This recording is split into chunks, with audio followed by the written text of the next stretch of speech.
Hello, everyone, and welcome. Well, this recording is a bit of a continuation of yesterday's, and this is where I'm not sure even if I'm gonna publish this because it's so personal in a way. But let's begin. As you probably noticed, that very amateur-like or even grotesque or nonsense painting um, at the beginning of the video, well, that is mine actually, and I never in my life, never ever, I don't like it. I never had any talent, like zero. But in 2022, I'm not sure what actually got over me, but I did channel, well, this. I'm gonna show it again. Oh, wait. So the story behind this is that I was doing a work about Sedna and analyzing, researching, what every astrologer does. I got into a channeled state. Of course, many times it just happens, but to my surprise, it wasn't like a dialogue or anything, but rather than, as you see, painting. And I don't know how to paint.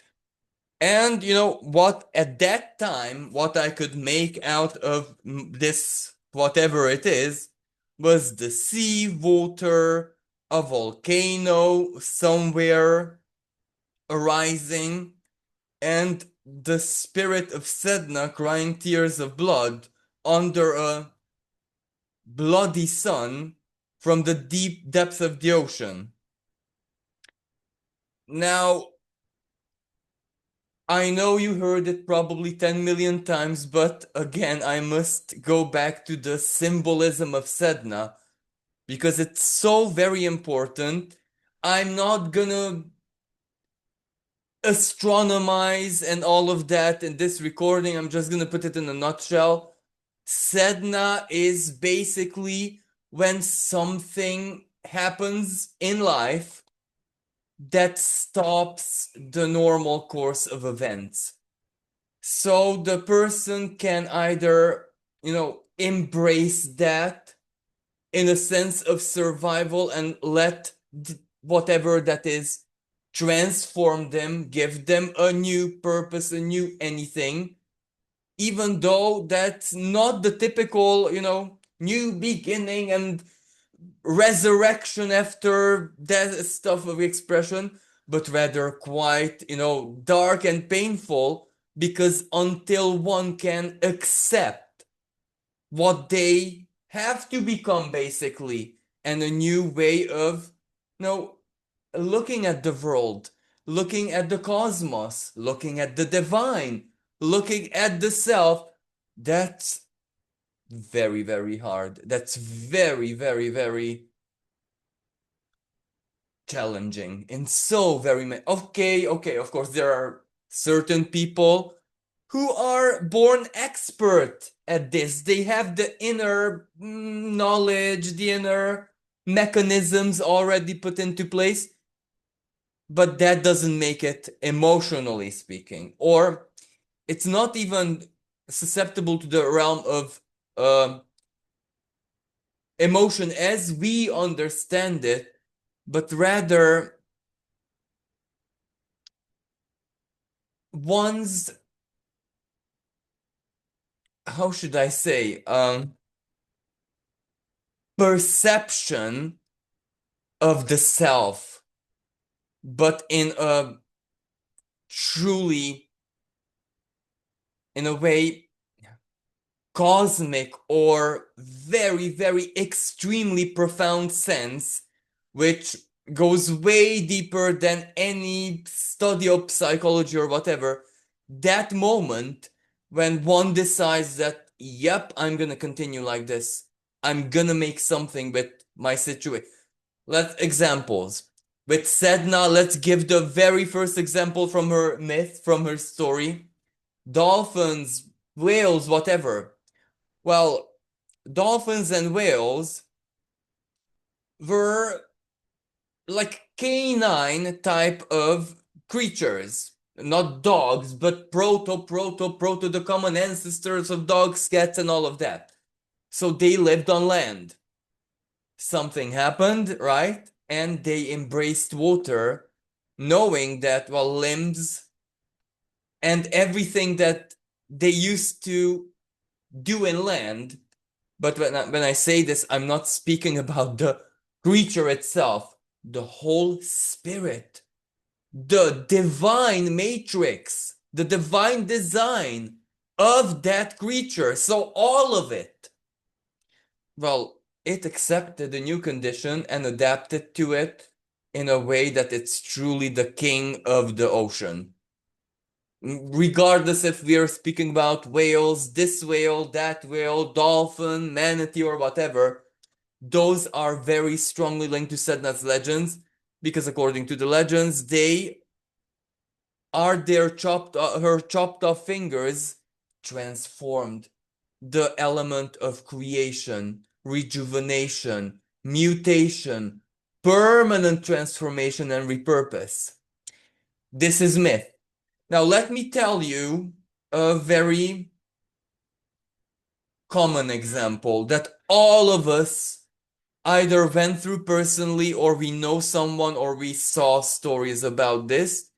When, for example, a really, really bright girl, female, who is full of, I don't know, love, talent, goodwill, beauty, and innocence, something really, really integrate, something worthy of total respect.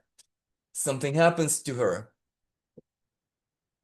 Bad things, ultimately. Losses, crime, assault.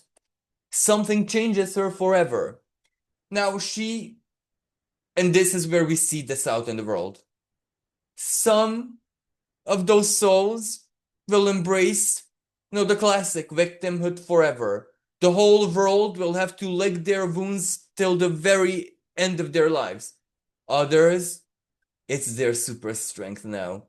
They heal other women, they defend other women, they have a different and much more profound understanding of suffering and how to rise above it and how the pain that ultimately at that moment defines them. The pain is them. This is where it's irreversible, no heal or whatever. It's them. That's it. What do they do with it? How does that become something much more beautiful, much more powerful, and sacred than their initial state? The typical, harmonious, blessed example of a female, right? I can also give you my very own example. So when I was young, at school, I I had this visage, this plan that what do I do with all the injustice? Because all my life was full of injustice. But not just me, mostly everyone around me. You know, communist country, society in a certain way, the Balkan spirit where it's,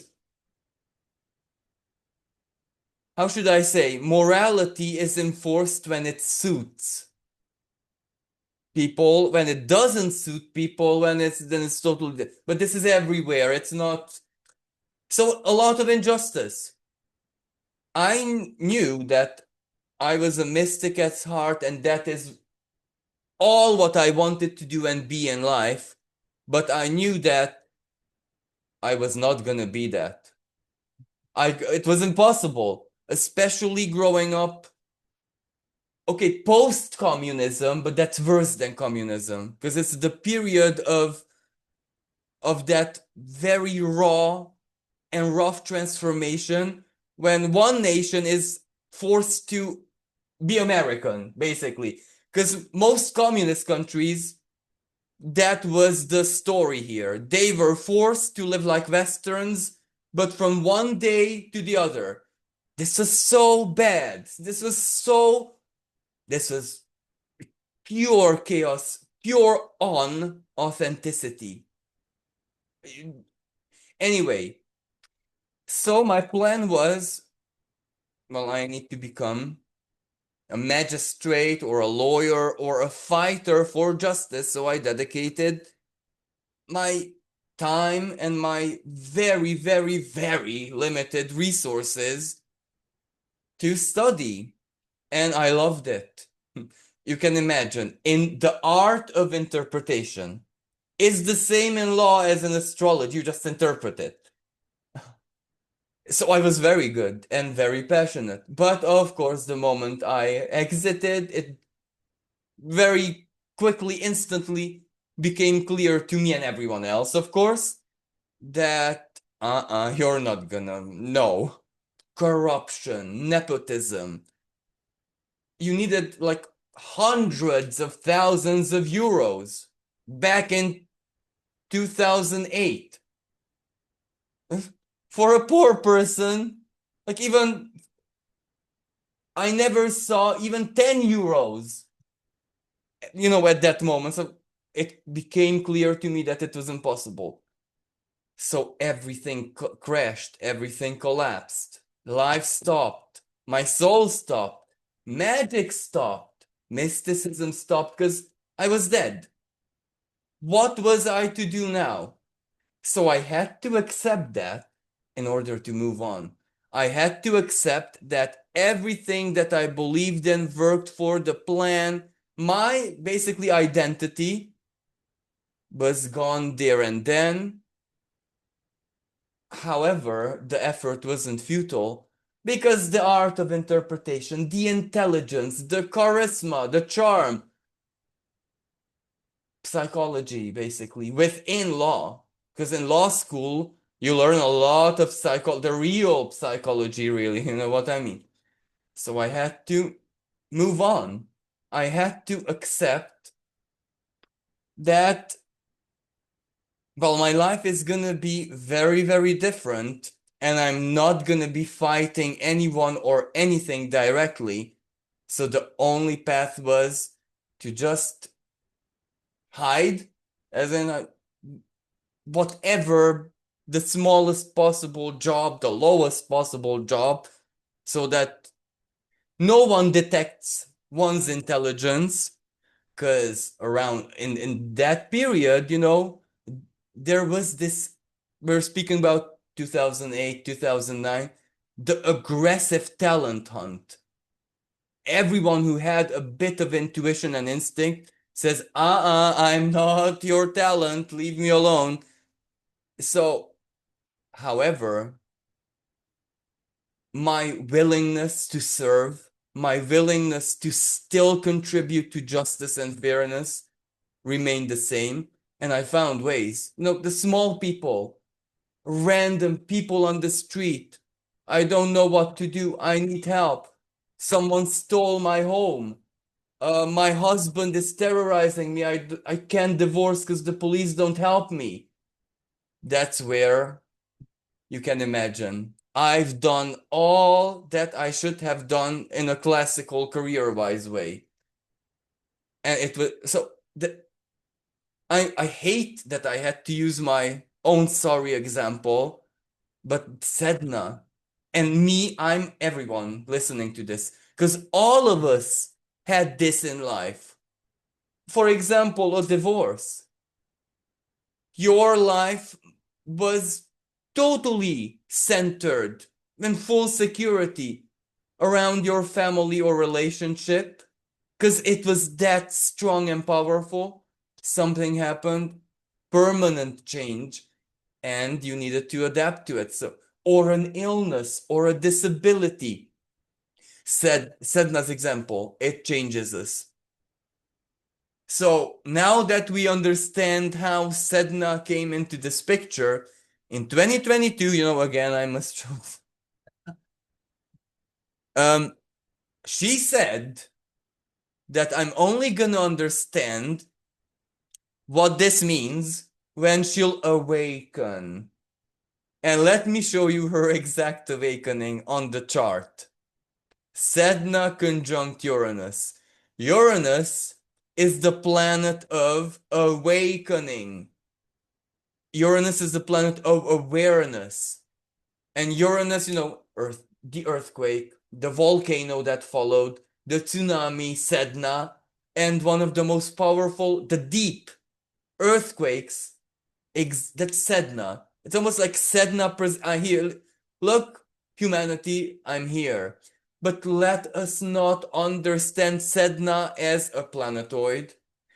Let us not understand Sedna as a deity named Sedna. Let us understand Sedna as an expression of the infinite, eternal, divine feminine, a side of that. Exactly the side of the divine feminine, which acts like Sedna, her myth, her power, queen of the depths. So Sedna, instead of being let to drown, or actually that doesn't matter, instead of having her fate and bye-bye, so her father getting his justice, Sedna sleeping forever, you know what I mean? She became a goddess. The ocean, the cosmos, let's say, itself was not a blind or deaf to her pain, her gesture, her intent, the spirit of her authenticity. And it transformed her and sanctified all that she suffered forever, making her an immortal queen of the depths of the ocean. If the ocean itself is Salasha, she rules the fertile waters, the depths, the abyssal depths of the ocean is Sedna. She pulls the strings there. But all of this is also symbolic because the depth of like the Mariana Trench in Japan, the most deepest places in the ocean, that's our unconscious. That's where that type of pain, the non-ego pain, is processed and we do something with it.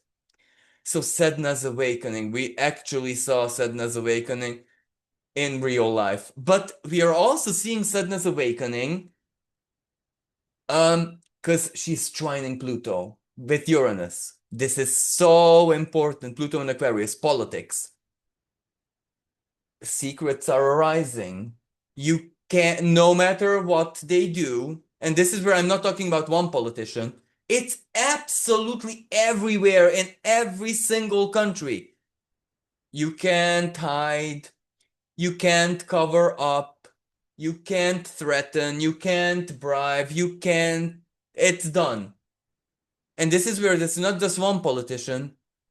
Everyone who is in the world of politics is immersed one way or another in this, either as the aggressor or the victim. But the aggressor is like the accuser, I wanted to say. And the victim, who has to stand trial for what they done, but both are equally guilty. So Sedna is revealing the truth in a way that technology or anything, any trick of the trade that, I'm looking for the right word here because this is dangerous, this is deadly, that leaders of authorities all throughout history, like all throughout history, from the very first, even going back to Adam if you want, th that's their world. That's, how should I say? That is exactly the dynamism that shapes and forms their world. So that's the realm of leaders and politics and etc. So Sedna is really, really emphasizing that. And the tricks that they used for ever, basically, we came, Pluto, the end. We actually came to that timeline where the tricks don't work. Where the puppeteer lost, the strings are cut off from the puppet, so the puppeteer can. So exactly, Sedna and Uranus. The stuff is coming up from the depth and it's shaking everything to the core. Now, the other expression of Sedna and the channeling, again, um, well, Sedna and every single female energy is also either a mother or the defender of, like bees. Bees cannot be mothers themselves. They choose one representatives, but they share the maternity. So even though one is the boss, all of them are mothers, even though, except that one, none of the others are fertile and in mothers in that sense. But anyway, any female energy, especially in the divine planes or the lower planes, the spectrum, is a mother one way or another. So you can imagine that mothers are very much in tear right now. And I don't need to use examples here because everything is tearful. And what is Sedna actually trying to say here? That especially those souls who think that their pain, their injustice, their loss, their horrendous tragedy that they can't even speak out, that they cannot even express, it is confined in their unconscious, in their soul matrix. Well, if another person doesn't hear their sorrow, be sure, well, that nature, the cosmos, call it whatever you want, actually, well, does hear and does react. The floods, the tsunami, the tears, that's the Mother Earth's tears. When water washes everything away, that's when it's crying. And Aquarius, the duality, where there's no tears, there's the fire of rage. So either the world is burning or drowning, or in some places simultaneously. So if Sedna wants to say anything, well, her message is clear. No pain, no injustice is really unheard. Because I cannot say the integrity of the divine, but this is exactly why even the divine is split into aspects of itself. Certain aspects do here. And when their time comes, so the awakening, then the tears will be expressed. But let us not forget that this is not necessarily an energy of wrath. This is, sorry, my microphone went. This is an energy of transformation. This is an energy of, well, it happened. Your life exists, whatever, you are not the same again. Yes, it kind of defeated all your story, but that means nothing, really, because there is so powerful creational energy at play here. Exactly the creational and survival energy of the divine feminine, which mutates, adapts, she repurposes. Not like the divine masculine, where he needs to have the plan and the schematics, the architecture, but rather through chaos. And let me now highlight another energy here. The chaos of, where is it? Chiron and Eris. Eris, another representative of the divine female who does not admit defeat in a classic way. I'm not gonna go to her legend because I think everyone knows Eris's legend and why she's very notorious. But this is where Chiron and Eris, the wounded, are not gonna be ignored. But also Chiron and Eris. And I'm gonna get in trouble for this, but just let's open our eyes. Those who received the most painful wounds, maybe in history, became strong, bigger aggressors than their own. Eris and the transformation.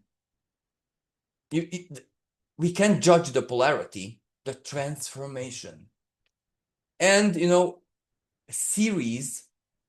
So Ceres is the lower octave of Sedna. Ceres' own pain, losing Persephone. And her pain was so deep that she caused eternal winter until Jupiter had to intervene. And actually, the symbolism of the owl comes into play. The owl, especially by the Greeks and Romans, was seen as the bird of death exactly because I can't recall his name, but a mythological figure was the gardener of the underworld.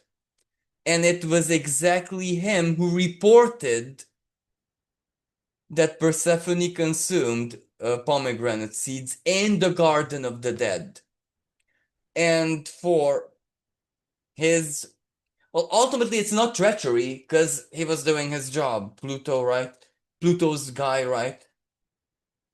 By in some legends, either by Persephone, her powerful sorceress. In other versions, Demetra, so Ceres herself.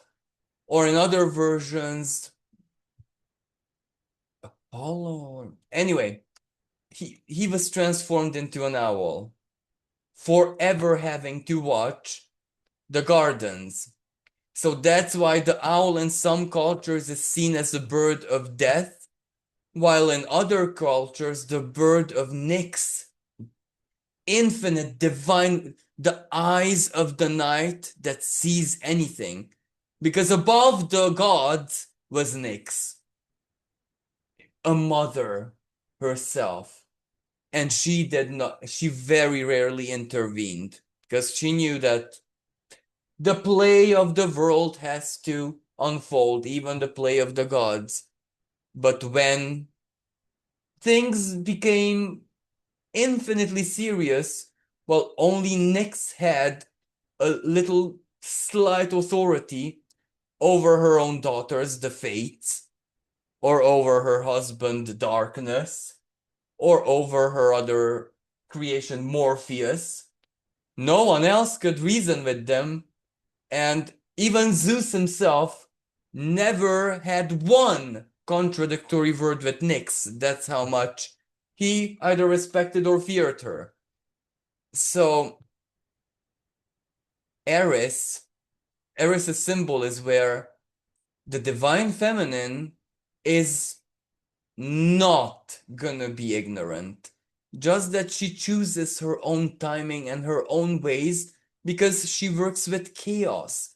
Birth is chaos. Creating life is chaos. Parents cannot determine the gender or what the child will inherit from them, not even if the child is gonna be born alive or not. So all is chaos. Birth is chaos. Even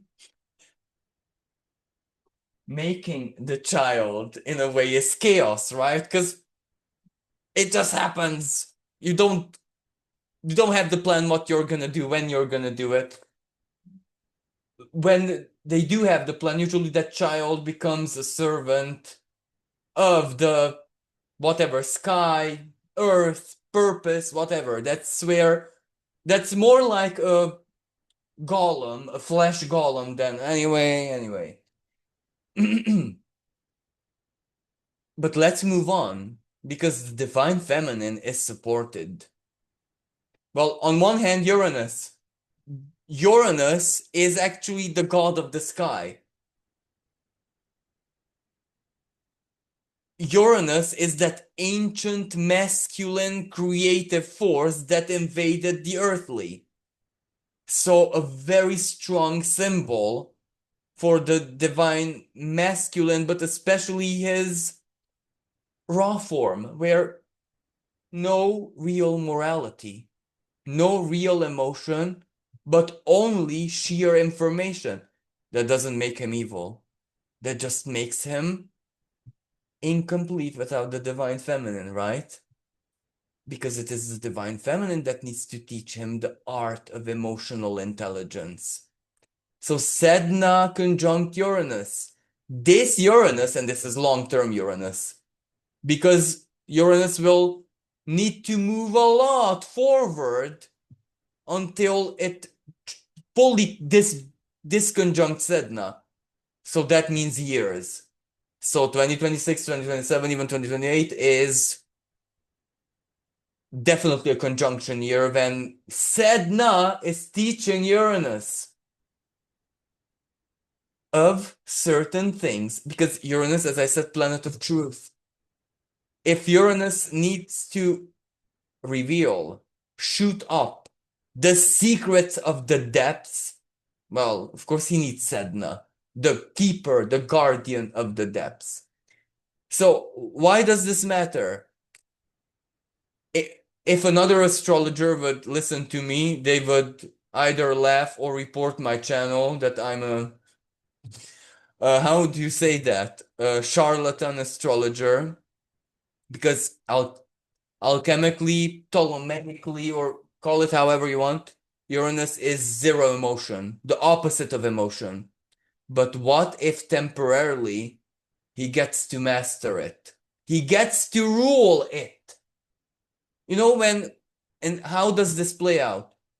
When an infant, let's imagine that Tutankhamun would have been left to his own devices as a god at that age. You can imagine that the kingdom would have been swept away very, very quickly. But that's what is going to happen. That's the energy. When something infant becomes almighty, no experience, no guideline, no plan, no schematics, only chaos. But it is our spirit that can make any chaos benevolent. Eris, that's what Eris is trying to tell us for very, very many years now, especially since 2003 or 2, her year of her discovery. But in astrology, that's what she's trying to tell us aggressively. Chaos is not destructive if you know how to. Now, what's that word I'm looking for? Because is there even, because not control, neither influence, more like, live with it, or tame it is not good because you cannot tame it, but make it love you. That's the best thing I can come up with. Make it have a crush on you. Make it fall in love with you. Those people who are always lucky. And, I saw this years after years after years because I worked at customer service, which also had lottery uh, compartment. Anyway, there were people just came every single week. They came, they bought, they felt which scratch card it was, and it was a winner. And it was the same people every week. So after a year, both of us, like, we were joking, laughing, we were best mates, we knew what was coming. And when I started my role there, he told me that everyone in my position at first is shocked, will not believe it, and after a few weeks will just accustom themselves that, yeah, there are people like him. But you can imagine I was a mystic. So I asked myself, yeah, but what are you doing? He wasn't doing it consciously, but he was born with a lovability. Where that type of person where if half of the shop would have exploded, he would be still standing there smiling. They a type of person who doesn't take things nothing, like even what he should, with all that heavy heart. Chaos falls in love with those type of souls and gives them, they don't need to ask. They don't even want it. But chaos gives and gives and gives and gives. Now, the opposite archetype, the control freak archetype, well, my mom, Locke will, like my mom, before she passed on, she wanted so much to get me a professional YouTube channel. And she played the lottery because she had vision. She was psychic, of course, but she was an enemy of luck. She was so Saturnian, and she had a natal Venus trine Saturn. So she was so Saturnian that luck could not. And the long story short, the only week she said, "Oh, no. This week I'm really not gonna bother. I had enough of the shit. I'm so depressed." And her numbers came. She would have won the lottery that 1 week. So this is luck. Luck. Chaos will not really be kind to archetypes like my mom, to strong Saturnian archetypes, because they are obsessed with sacrifice. Chaos is respectful of them, but will not treat them, because my mom was very lucky in other ways that she could never appreciate. She never ever had to bring big bribes. She always was lucky to find a professional exactly like her who was Saturnian. I don't need your money or bribe. I want to make you, especially doctors or whatever worker or service that she needed. She was always poor, so she could always give the price and a small attention or something, because my mom never accepted anything for free. Like that, she was walking away. I don't need your charity. I don't need your mercy. I don't need, and I am very capable of sacrificing, even if it costs my health, my blood, that's with my mom. But when she really needed help, she always got the best, and most cruelly Saturnian worker. In work-wise, cruelly Saturnian is very positive. It is the best professional that you could dream. Money cannot buy. So you see the anyway. That's Eris. So the only way to make chaos be benevolent to us is to make it love us, make it have a crush on us, make it admire us. Not in an ego, of course, not an ego way. For chaos, the prettier you are, the worse, because it wants to give it to you. For chaos, you need to be deadly authentic. That is how it falls in love with you. Deadly authentic. Okay, so that's chaos theory. So, another expression of the divine masculine supporting this energy. Varuna is the higher octave of Saturn. So again, Saturn.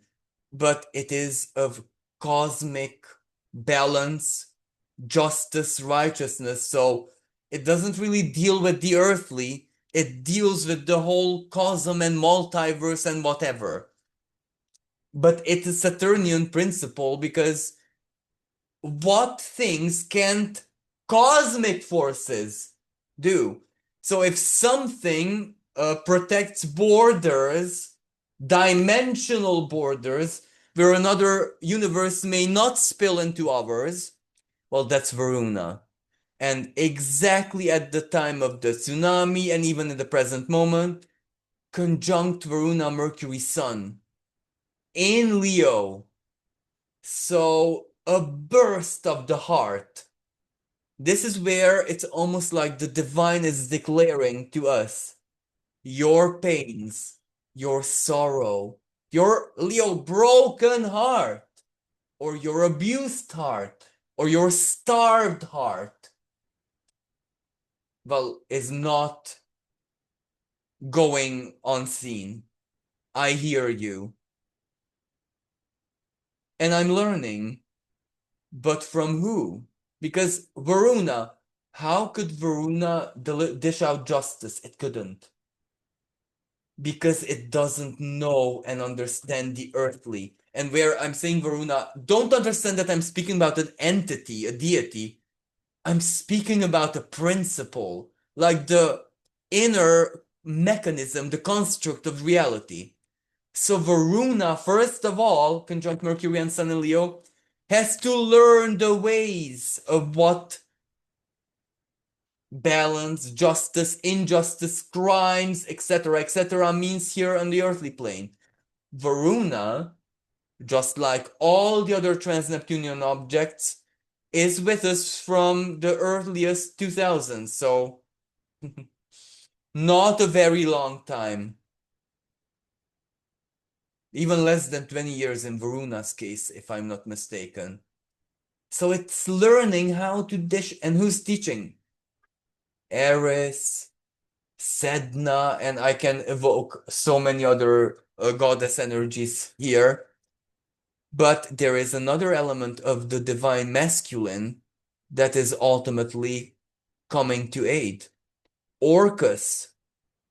Because Orcus is the guardian of the abyss.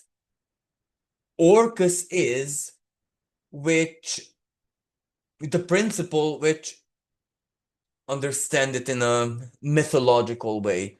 Those souls who strayed so far from truth that they got lost in total delusion, well, Orcus invites them to the abyss, shows them the light, and then you can go on your merry way because you're authentic you again. If not, you need to stay in the abyss until that happens. So you see? So Orcus opens the abyss for Sedna. And you see, both of these are in mercurial signs. Virgo, Gemini. And Mercury is conjunct Varuna and retrograde and the Sun. It's not the Kazimi yet, but very soon. With Leo. In Leo. So the truth of the heart, deep cosmos, cannot understand the human heart. This is where the biblical angels, archangels, the greatest well, they don't understand the human heart. They understand the absolute fantasy cosmic heart, which is not the same. So this is where the sky, Uranus conjunct Sedna, Uranus is the sky and everything in it, the guardian of the sky, right? Is learning, is at school, Gemini, the sign of teaching, primary school. You learn how to read, write, kindergarten, even though kindergarten is more like cancer. Anyway, Uranus is being taught emotion, heartbreak, what is right and wrong, what is in a very subjective heart level way. So this means when Uranus will retrograde back into Taurus in October, and then in 2026 return permanently to Gemini, it's gonna teach us. But that goes hand in hand with Uranus's transit in Gemini. Yes, in a very earthly way, new school types, new education system, new way of learning, new upgrades in education everywhere, but also in spirit, where we're gonna be learning like it or not. And Uranus, well, Uranus is even more extreme. Saturn is usually the teacher because it kind of rewards and it knows when to take it easy. Uranus, no, no. Uranus is like intense force. No break, no forgiveness. Learn it. But Uranus is going to be teaching us what it learned from Sedna: compassion, everyone matters. Do not kill children in any circumstance because Leo rules children. Kids must not be killed. Period. So Uranus will teach us this in its own ways. And also right now in the sky, I cannot help but notice Black Moon Lilith conjunct Juno and Vesta. Vesta, goddess of the sacred flame, and Juno, Jupiter's wife, goddess of partnerships. Juno is like a kind of female Orcus, just that she doesn't operate in the abyss and underworld. If you broke the oath, you don't need to go to abyss or whatever. Juno slaps you, usually emotionally. Like, let me give you the best possible example of Juno's work. When Jupiter was unfaithful, oh, she gave him hell indirectly. She made him regret without having to really beat him up or do anything all that spectacular. So that's Juno. Juno is when the woman knows how to make the man um, see her truth, and but not in a necessarily toxic way, but in a fated way. But toxicity is part of the picture, sadly, because Black Moon Lilith, Vesta, and Juno, as in just because of Black Moon Lilith, because that's the toxicity, female toxicity symbol. But there are moments when toxicity is a must. There are moments when, well, how should I say? When the divine feminine has to dish it out, has on unapologetically. As Black Moon, even the abyssal feminine is a mother. When you start killing children, and by no means do I mean just physically killing someone's inner child, someone's creation, their play, their game, their fun, especially when it's innocent, especially when it doesn't harm. That's also killing children because we're speaking about energy. Cutting child support, cutting benefits, changing the law so that poor children become poorer. That's killing children. That's the same thing because Pluto is an Aquarius. The specialty of Aquarius and Pluto in itself is it doesn't take just the literal expression, it takes everything and it exaggerates. Let me give you a really inappropriate example. Someone suffered a massive trauma because they were misgendered. That's laughable, ridiculous, but that's actually the domain of Aquarius. If the law permits that to be a crime or that to be a valid pain, there are going to be finders for it. There are going to be volunteers for it. And that's a tough lesson. Because what does that teach us? Let's be very grateful and thankful for our basic rights, and let's not exaggerate because self-expression is not for the worldly. It was never intended for the worldly. Any student of the history of art, we don't make art for each other. We make art for the cosmos to favor us. That's the payment, the bargain. The biblical story of Cain and Abel, or something like that.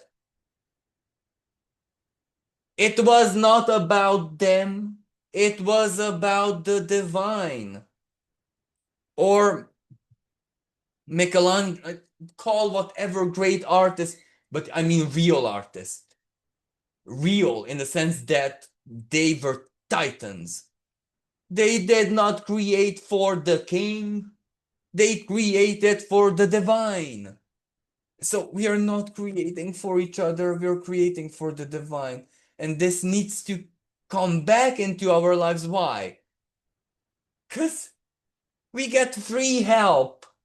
You know, luck, chaos will permanently be on our side. But in today's world of sheer ego, when we create for money, audience, views, clicks, monetization, each other to make other people like us, blah, blah, blah, the divine cannot support. How can it support that? A lower expression of it supports that, of course, no problem at all. But the essence of it is oblivious. We are oblivious to it. It's oblivious to us. We are leaving each other alone. That's peace. That's respect. But the thing is, we can't exist when left alone. Because the next best thing to the source, what some call the demiurge, well, there's only so much it can do. It can't help, really. It came, the age of Aquarius, where it can't help. It doesn't have the magic anymore. We need the real source. So the divine feminine is guiding us exactly there, but through chaos. Because nothing else works. No plan. If there is a plan, you know, and this is where I'm going to get into conspiracy, the new world order and all of that. Well, she hates that, right? She's working overtime to cancel that and replace it with sheer chaos. Why?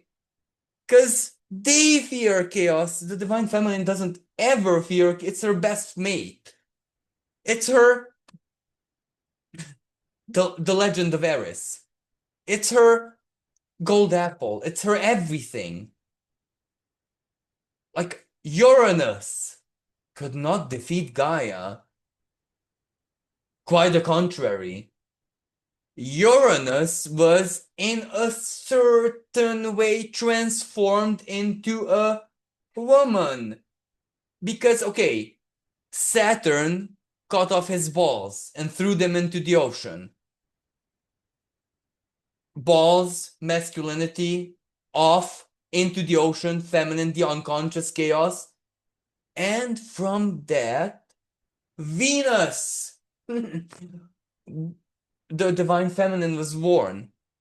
But, you know, the New World Order's symbol never ever in history saw Venus with good eyes. It always saw Venus with bad eyes. Pleasure, let's not be free. Let's not sin in a Venusian way. The exact opposite of that is also very, because then Venus becomes Uranus again. Let's do whatever we want. Let love and lust and self-adoration and beauty have no limits. Then is when Venus is forced to be a Uranus again. She don't like that. She wants to be Venus. What does that mean? She wants to make chaos ultimately, because a relationship, a love story, that's all chaos. That's not order. That's not really Saturn. That's neither Uranus in its classic sense. That's benevolent chaos. That's miraculous chaos. That's Tiamat, right? The female personification of chaos. Chaos usually was personified as a female, as a benevolent mother who becomes extraordinarily toxic and wrathful and cruel when her freedom of chaos is being challenged. And the other thing about chaos, when she becomes really vengeful and wrathful and worse than the devil, is when you, how should I say, hate a child that she doesn't hate. The example of Leviathan, monstrous energy of the abyss.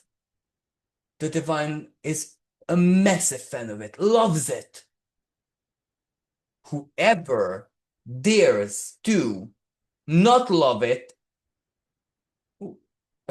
even if it's a divine being, even if it's archangel, but archangels know this, so no one cannot love, in a sense, hate or whatever, in a divine way, a divine's creation. Who is it who it is in love with?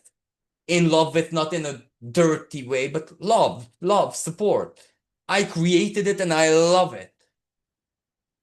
It doesn't matter how monstrous, grotesque, anti-nature, or whatever. If the divine loves it, it's staying.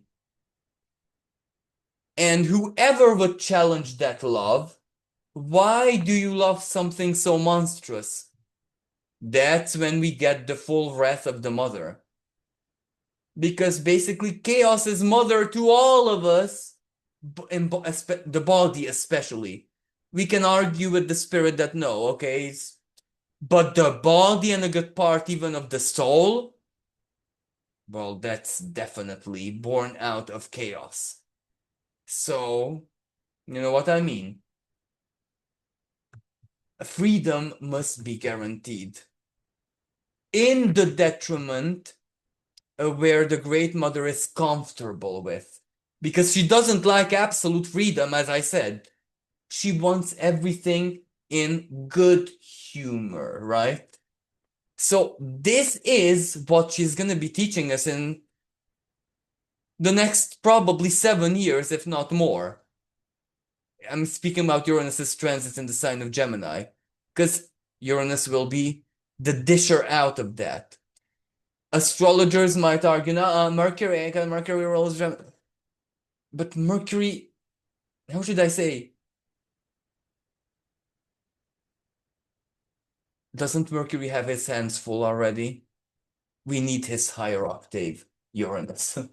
So, absolutely. And if I'm not mistaken, Uranus himself has a higher octave, Quaoar, if I think it's Quaoar.